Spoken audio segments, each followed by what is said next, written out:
Gas prices. They're high. You're probably aware of that. But can anything be done about this? Well, according to some experts, yes.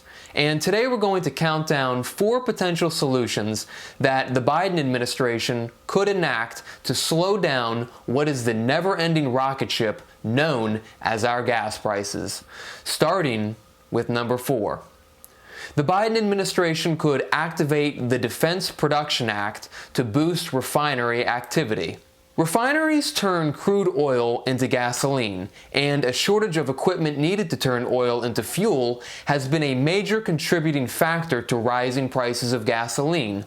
Global refining capacity has shrunk by about 3 million barrels per day since the start of the pandemic, driven by lockdown-induced economic hardships. There is talks that Biden is likely to consider activating the DPA to direct necessary resources and components to expand refinery operations, but nothing is written in the stars on it as of yet. Number 3. Tax excess profits of energy companies. The Biden administration could direct the Department of Treasury to study options for taxing excessive oil company profits that have resulted from rising gas prices. Biden and other Democratic politicians have criticized energy companies for earning record profits over the past several quarters. On Tuesday, Senate Finance Committee Chair Ron Wyden introduced a bill that would institute a 21% surtax on profits over 10% of an established baseline for energy companies with more than $1 billion in annual revenue. Number 2, explore a federal gas tax holiday and boost support for state tax holiday. Whether you realize it or not, the federal government takes a portion of every gallon of gasoline that is sold at the rate of 18.3 cents per gallon. A gas tax holiday would temporarily suspend the 18.3 cents per gallon federal gas tax.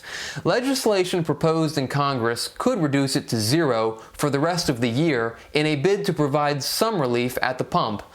Now, various states including New York, Connecticut, Georgia, and Maryland have already implemented state-level tax holidays to some extent.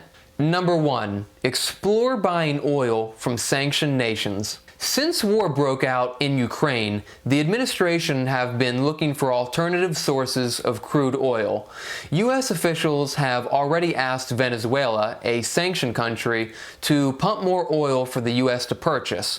The administration have also been actively involved in hammering out a nuclear deal with Iran, which, if completed, could put the country on track to increase oil production by more than 1 million barrels of oil a day this year. Negotiations seem to be falling apart in recent weeks over communication issues with Iran and the U.S., so the outcome is very much unclear at this point. Alright guys, hope this video was informative and somewhat useful to the conversation. Best of luck at the fuel pumps.